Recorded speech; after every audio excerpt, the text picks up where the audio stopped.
Bonjour à tous et bienvenue sur ma chaîne Astropassion. Alors, comme promis, voici la suite de ma précédente vidéo dédiée à la caméra planétaire ZWO ASI 120 MC. Cette caméra possède un joli potentiel, c'est pourquoi j'ai décidé de faire quelques modifications pour pouvoir faire du ciel profond. D'origine, cette caméra n'est pas refroidie car son intérêt premier est de pouvoir faire des vidéos de planètes telles que Jupiter, Mars ou la Lune. Des vidéos qu'un logiciel tel que Registax découpe en plusieurs photos, qui seront ensuite empilées pour en faire ressortir les détails et couleurs. Donc, elle fait bien son boulot en planétaire, mais qu'en est-il en ciel profond? Bien que son capteur étant petit et ne permettant pas de faire de grands champs pour faire des photos de grandes nébuleuses comme M42 qui dépassent du champ du capteur, cette petite caméra est tout de même capable de faire de belles observations en ciel profond, telles que galaxies, nébuleuses planétaires et amas globulaires qui rentrent parfaitement dans son capteur. Le problème, c'est que quand on fait du ciel profond, les objets du ciel ont une luminosité très faible. Il nous faut donc faire des pauses longues pour pouvoir révéler les détails. Il faut passer d'un brouillard à une distinction des bras d'une galaxie par exemple.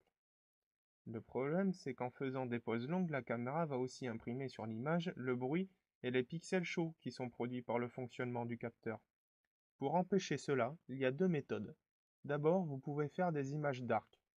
Ce sont des images noires qui sont prises pour retirer le bruit de l'image dû à la chaleur produite par l'électronique et qui font apparaître des pixels chauds sur votre image. Pour faire des darks, il faut prendre les photos dans le noir avec le bouchon d'ouverture du télescope en place, puis les faire à la même température et le même temps d'exposition ainsi que la sensibilité, autrement dit le gain. Voilà pour la première solution. La suivante, combinée à vos images dark, rendra vos photos encore plus nettes avec très peu de grains et de bruit. Il s'agit de refroidir le capteur de votre caméra pour que celui-ci gagne en qualité d'enregistrement. Il faut donc intégrer à votre caméra un système de refroidissement. Alors, comment faire cela? Il vous faudra pas grand-chose en matériel, mais pas mal de patience et de réflexion. J'ai donc utilisé pour le refroidissement 5 éléments clés pour que mon système puisse fonctionner correctement. Premièrement, il vous faudra de la pâte de contact thermique pour le refroidissement et faire un pont thermique sur le derrière de la caméra jusqu'au capteur CMOS. Deuxièmement, il vous faudra un module de refroidissement Peltier, c'est un composant qui refroidit très fort d'un côté et chauffe très fort de l'autre.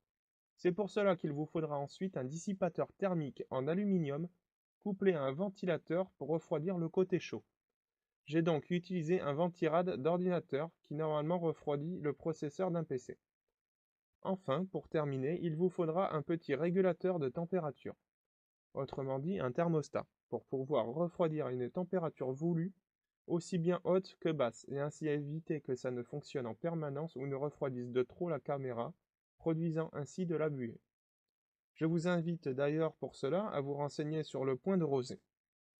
Voilà, ce premier épisode consacré à la modification de la ZWO 120 se termine. Suivra très prochainement le deuxième épisode consacré au montage du système de refroidissement. Je vous dis à bientôt sur ma chaîne et vous remercie de me suivre pour que je puisse vous partager ma passion sur l'astronomie. Allez, salut à tous!